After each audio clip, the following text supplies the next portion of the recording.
Bonjour à toutes et à tous, bienvenue pour ce tirage du mois d'avril 2024. On va regarder ensemble avec le tarot les énergies qui peuvent vous accompagner sur ce mois à venir. Alors on va prendre différentes cartes pour voir les énergies pro, les énergies sentimentales, comment vous vous sentez en vous, quel est votre objectif, etc. Vous connaissez un petit peu le principe si vous me suivez sur cette chaîne.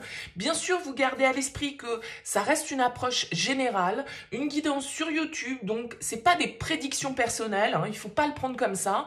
C'est plus des énergies qui peuvent que vous pouvez accueillir, on va dire, sur ce mois à venir. Prenez-le comme une possibilité, pas comme une direction bien précise. Il est évident qu'on va pas tous vivre la même chose, donc ce sont des influences, c'est un petit peu une météo, d'accord, hein, prenez ça comme ça.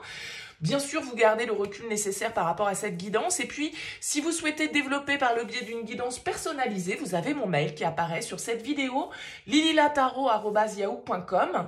Je fais toujours une approche préalable avant la première consultation. Le but étant de voir si je cerne bien votre situation actuelle pour voir s'il est opportun qu'on continue à échanger ensemble. Donc, cette première approche, je la fais à partir du moment où vous souhaitez planifier une guidance, hein, petit détail qui a son importance. Pour ça, qu'est-ce que vous faites? Vous me faites un mail, vous me donnez prénom, date de naissance des personnes concernées, le domaine, c'est pro, c'est sentimental, c'est financier. Pas de questions, j'insiste là-dessus, je le répète dans toutes mes vidéos, mais je ne veux que des prénoms, des dates de naissance et le domaine. Quand vous me posez une question, il y a déjà une partie de votre situation. Est-ce que X va revenir? Est-ce qu'on va se mettre ensemble? Est-ce que je vais... Vous voyez, forcément, je suis déjà influencée si vous me posez une question. Et je ne veux pas être influencée, je veux partir d'une page vierge. Donc vraiment, s'il vous plaît, restez le plus large possible parce que ça gâche un petit peu cette première approche à partir du moment où vous voulez me donner trop d'éléments, ok? Donc vraiment, uniquement prénom, date de naissance, le domaine, c'est pro, c'est sentimental, c'est financier, on s'arrête là. Et après, je reviens vers vous pour vous expliquer mon fonctionnement et les différentes formules que je peux vous proposer.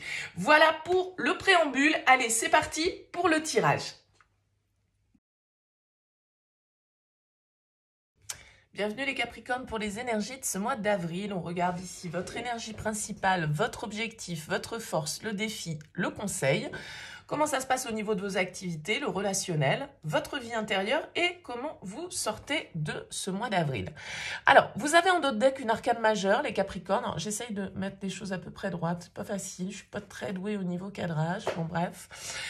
Vous avez une arcane majeure, c'est la justice ici. Alors, il y a peut-être des procédures pour vous qui sont en cours sur ce mois d'avril, des choses qui vont se régler un petit peu officiellement, avec l'administration, avec la justice à proprement parler. Mais la justice, c'est également une carte qui va nous parler de quête de vérité, de recherche de solutions, de recherche de réponses, d'un équilibre qu'on souhaite trouver, d'une neutralité dont on doit faire preuve aussi peut-être dans une situation à laquelle on est confronté. Alors, on va voir un petit peu comment ressort votre tirage et puis on verra comment ça fait écho. Alors, le roi de coupe dans votre énergie principale, la 2 de bâton en objectif, la 8 de bâton en force, le diable en défi, l'impératrice en conseil. Au niveau pro, on a la 10 de coupe. Au niveau relationnel, on a la roue de fortune. Intérieurement, on a la 10 d'épée. Et on a la 9 d'épée pour sortir du mois d'avril. Ok, bon, on a quand même pas mal ici. Alors, 10 de coupe, 10 d'épée, 10, la roue de fortune. On a 3 10. Vous arrivez un petit peu à un cap, j'ai l'impression, les Capricornes, sur ce mois d'avril. Un cap à passer. Un peu de stress, un peu de pensée peut-être voilà qui nous tire vers le bas. Alors qu'est-ce qu'on a en arcane majeur? On a votre arcane ici, le diable en défi, l'impératrice, la justice et la roue de fortune. Donc on a quand même 4 arcanes majeurs pour vous. On a des coupes, on a des bâtons, on a des épées, on n'a pas de denier. Ok. Alors vous êtes avec l'énergie du roi de coupe. Peut-être que ce qui vous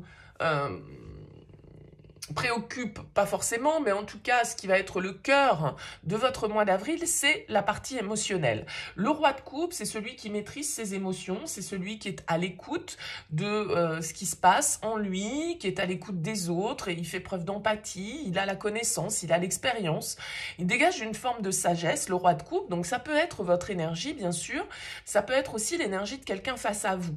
Pourquoi pas un signe d'eau, Cancer, Scorpion, Poisson. En tout cas, avec le roi de coupe, on est un petit peu plongé dans notre monde émotionnel.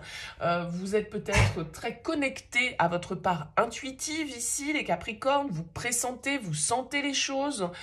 Vous êtes à fleur de peau, vous êtes dans une certaine extrasensibilité peut-être, puisqu'il n'y a pas de denier qui est normalement votre matière, on va dire, sur ce tirage. Donc peut-être ici des émotions qui peuvent être à maîtriser, hein. Pas forcément à contrôler, ça veut dire qu'on ne les retient pas, mais à maîtriser dans le sens où il ne faut pas qu'on se laisse déborder en fait par cet aspect-là. Alors, vous avez la 2 de bâton en objectif, a priori.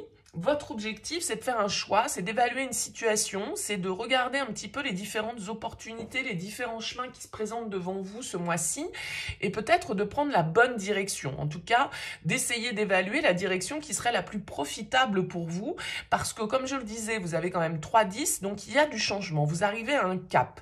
Et ce cap, du coup, pour pouvoir passer à l'étape supérieure, il y a peut-être un choix à faire, il y a peut-être ici une réflexion à avoir sur la suite des événements, sur ce que vous allez entreprendre du coup de nouveau, qu'est-ce qui va être juste de faire pour vous, qu'est-ce qui est le plus harmonieux pour votre équilibre personnel, votre équilibre émotionnel, qu'est-ce qui est le plus proche de votre vérité, voyez, il y a quelque chose comme ça. Alors, je pense que avec la 8 de bâton en force, ce qui va vous aider, c'est votre réactivité, votre vitalité. Le fait que vous allez les voir, les opportunités que la vie vous met, et vous n'allez pas passer à côté avec le 8 de bâton. Il y a des synchronicités, c'est-à-dire qu'il y a un enchaînement d'événements probablement qui est là pour vous faire comprendre certaines choses, qui est là pour vous faire avancer, qui est là pour vous faire passer un cap, et peut-être effectivement laisser derrière vous certaines situations qui ne vous conviennent plus ou qui vous font souffrir, hein, peut-être, parce qu'on a quand même la 10 d'épée au niveau de votre vie intérieure, donc ce qui veut dire qu'il y a quand même quelque chose de compliqué ici à dépasser, hein, une situation dans laquelle on s'est senti peut-être enlisé depuis pas mal de temps et qui nécessite voilà, hein, d'être laissé derrière soi pour pouvoir accueillir un petit peu plus de positivité, un petit peu plus de légèreté. Mais j'ai l'impression que ça va passer par une forme de jugement que vous allez devoir avoir sur cette situation, de réflexion profonde face à une situation qui doit être réglée ici pour moi les Capricornes. Et donc ce 8 de bâton, il va nous parler d'accélération des événements, comme je le disais, de choses qui bougent rapidement, qui s'enchaînent, c'est fluide, on surfe sur la vague avec le 8 de bâton, on a des communications qui s'enchaînent et qui nous permettent en fait ici d'avancer, de donner un coup d'accélérateur, hein, à cette situation peut-être de laquelle vous souhaitez vous extirper entre guillemets. Avec le diable en défi, c'est pas facile, parce qu'avec le diable en défi, on va nous indiquer qu'il y a de l'attachement, on va nous indiquer éventuellement qu'il y a de l'emprise, on va nous indiquer éventuellement qu'il y a du contrôle, il y a de la domination, il y a un jeu qui peut être un petit peu malsain avec le diable, parce que c'est la possession, c'est détenir, c'est avoir le pouvoir, le diable sur l'autre ou sur les autres.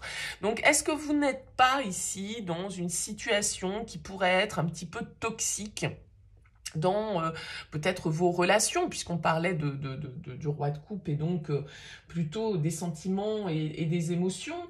Avec ce diable en défi, eh bien, il va falloir réussir à se libérer de certaines croyances, à se libérer de certains conditionnements, à se libérer de certaines relations, de certaines personnes qui sont toxiques, qui nous amènent du négatif, qui nous tirent vers le bas, qui viennent éveiller chez nous nos parts d'ombre et qui ne nous rendent pas positifs. Donc avec cette carte de l'impératrice en conseil, on vous invite quand même à prendre soin de vous, prendre soin de votre santé, prendre soin de votre entourage, pensez à votre épanouissement personnel. Avec l'impératrice, on vous invite à être dans la création, à être dans une dynamique d'amour et d'abondance, et pas forcément à aller vers vos vieux démons ici avec le diable, qui peuvent du coup vous amener à une forme de malveillance ou à une forme de toxicité, quelle que soit la forme qu'elle prend en fait ici. Donc, vous allez devoir évaluer un petit peu les options, et il y a certainement des options qu'il va falloir laisser derrière vous ici, les Capricornes. Et ça va vous demander de faire preuve de neutralité, de laisser des attachements et des dépendances peut-être un petit peu malsaines ici sur le chemin, quoi. Hein. Alors, vous avez la 10 de coupe dans votre vie professionnelle. C'est plutôt une jolie carte, la 10 de coupe. Cependant, effectivement, comme je l'indiquais, c'est un 10. Donc, on arrive malgré tout dans la symbolique au bout d'un cycle. Malgré tout, ça reste quand même une des très jolies cartes du tarot, le 10 de coupe. Ça va nous parler de joie, ça va nous parler de bonheur. Peut-être que vous avez trouvé ici, au niveau professionnel, une famille, entre guillemets, des gens avec qui vous vous sentez bien, avec qui vous vous sentez soutenu. Peut-être que vous avez enfin trouvé votre voie au niveau professionnel, et une voie dans laquelle vous vous épanouissez, dans laquelle vous prenez beaucoup de plaisir. Le 10 de coupe, c'est une carte de partage, d'harmonie, de famille, de bonheur ensemble. Donc, il y a peut-être une très bonne ambiance, par exemple, dans votre équipe. Vous trouvez peut-être une voie qui vous a toujours fait rêver, et là, ça y est, l'option se présente, l'opportunité se présente, et puis, voilà, c'est une réalisation, et c'est une forme un petit peu d'apothéose, le 10 de coupe, parce qu'on atteint un Graal qu'on avait en tête et qui se réalise enfin, donc c'est plutôt de très jolies énergies. Maintenant, effectivement, ça n'empêche pas qu'il y a cette idée de cap à passer. On est arrivé, on a abouti. Donc, maintenant qu'on est arrivé au bout, je dirais que le chemin n'est pas terminé. Il y a certainement un autre étage à monter, une autre étape à franchir. Mais, bon, voilà, on ne va pas gâcher les choses. Un 10 de coupe, c'est une très jolie énergie. Peut-être qu'il y a beaucoup comment dire, de partage émotionnel dans le cadre de votre travail. Peut-être que vous êtes dans une activité très artistique. Hein, les coupes, c'est quand même beaucoup tout ce qui va être lié à la créativité, à l'expression des émotions. Donc vous êtes peut-être dans un domaine de vie tel que celui-là, ou en tout cas, vous trouvez une activité qui vous épanouit, et c'est tant mieux parce que vous y trouvez votre bonheur. Donc tout va bien à ce niveau-là. Au niveau relationnel, on a la roue de fortune, une arcane majeure. Donc, la roue de fortune, c'est les cycles, c'est les changements, c'est l'évolution, c'est la vie qui fait que, paf, il y a quelque chose qui change, positivement ou négativement, mais c'est les cycles de la vie, les bons comme les mauvais. On n'est pas dans le monde des bisounours, on ne vit pas que des cycles formidables, il y a aussi des périodes de vie un peu plus compliquées, mais la roue de fortune, elle va nous indiquer en tout cas une évolution, un changement, le fait que rien n'est permanent, le fait que il faut aussi peut-être pour certains d'entre vous, je parlais avec le diable de se libérer de certaines toxicités, de certaines relations qui peuvent être un peu toxiques, qui tout compte fait nous font parfois parce qu'il y a de l'ego, parce que on veut pas se remettre en question, parce que l'interaction n'est pas forcément fluide et bénéfique. Et la roue de fortune, elle peut aussi nous indiquer qu'on tourne un petit peu en rond, qu'on est bloqué dans un cycle, qu'on n'arrive pas à sortir d'une situation qui se répète sans cesse, on en revient toujours au même et on n'arrive pas à sortir un petit peu de ce cercle vicieux. Donc la roue de fortune, elle va nous inviter à embrasser le changement, elle va nous inviter à saisir effectivement les opportunités de changement qui peuvent se présenter, mais à aussi les initier si toutefois ça devait être le cas. Donc il y a une idée un petit peu comme ça d'être, comme je le disais, à un moment un peu charnière de votre vie, de devoir passer un cap ici au niveau relationnel. Et j'ai l'impression que ce cap à passer avec ce 10 d'épée dans votre vie intérieure, effectivement, c'est un peu compliqué. Mais le 10 d'épée, la bonne nouvelle, c'est que justement, on est à la fin, on se rend compte, en fait, des situations qui ne nous mènent pas vers le bonheur, des situations qu'on vit comme un échec, dans lesquelles on s'obstine parfois, pas forcément à juste titre, en fait. Hein. La 10 d'épée va nous indiquer que des fois, on se fait du mal pour rien, c'est-à-dire qu'on continue à se faire du mal, on sait que ça marche pas, on sait qu'il y a quelque chose qui n'est pas clair, on sait qu'il y a quelque chose qui est souffrant, mais malgré tout, on veut pas s'en libérer, on veut pas s'en détacher parce que c'est notre zone de confort, parce que c'est ce qu'on connaît et que la coupure nous fait peur, en fait. Mais voilà, avec la 10 d'épée, il y a aussi une prise de conscience que il y a certaines situations qui doivent en finir et en finir pour nous permettre justement d'accueillir plus de vérité, d'accueillir plus d'harmonie et d'accueillir un nouveau cycle et de sortir un petit peu, j'ai l'impression, voilà, d'une situation dans laquelle on tourne un petit peu en rond. Avec la 9 d'épée en sortie de tirage, je vous avoue que c'est un peu compliqué pour vous sur la fin du mois d'avril. La 9 d'épée, elle va nous parler de vos peurs, le fait que vous ressassez peut-être beaucoup. On voit bien de toute façon que vous êtes à un cap de votre vie au niveau relationnel, au niveau professionnel, au niveau intérieur. Il y a des choses dont vous devez vous libérer et je pense que ça vous fait peur. Ça vous fait peur de couper certains liens, ça vous fait peur d'arrêter certains comportements, certaines addictions.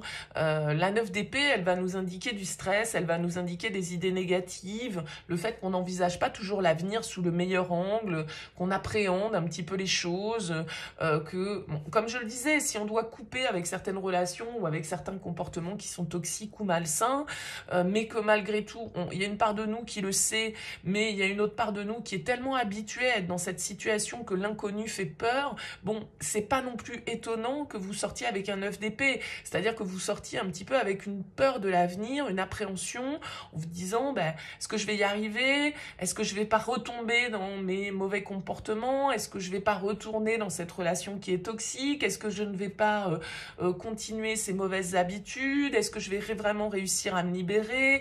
Et est-ce que... voyez, bon, donc il peut y avoir tout un tas de pensées comme ça, un petit peu parasites, qui viennent vous perturber, qui viennent vous culpabiliser, qui viennent vous empêcher un petit peu de dormir et de trouver un sommeil calme et serein. Mais en même temps, voilà, j'ai l'impression que c'est aussi un cap à passer pour vous les Capricornes pour y trouver une certaine forme de vérité et retrouver une forme d'équilibre que vous pouviez d'un certain côté avoir perdu par emprise, par attachement, par besoin de contrôler, voyez, il y a... Donc, ce roi de coupe, il va vous aider ici à y voir clair dans vos émotions. Et encore une fois, ça peut être quelqu'un autour de vous qui va vous écouter, qui va vous comprendre, qui va vous faire part de son expérience, qui va vous ouvrir les yeux peut-être sur une forme de vérité que vous n'arrivez pas à voir parce que quand on est avec le diable, on est sous emprise et quand on est sous l'emprise de quelque chose ou de quelqu'un, on a du mal, bien évidemment, à être objectif. Donc là, il y a peut-être quelqu'un qui va vous aider à l'être sur ce mois d'avril. N'hésitez pas, en tout cas, les Capricornes, dites-moi, laissez-moi un petit mot, un commentaire sous cette vidéo pour me dire comment ça a vibré pour vous. N'hésitez pas à liker, à partager si vous souhaitez soutenir mon travail sur YouTube. Je vous souhaite un excellent mois d'avril. Je vous dis à très vite.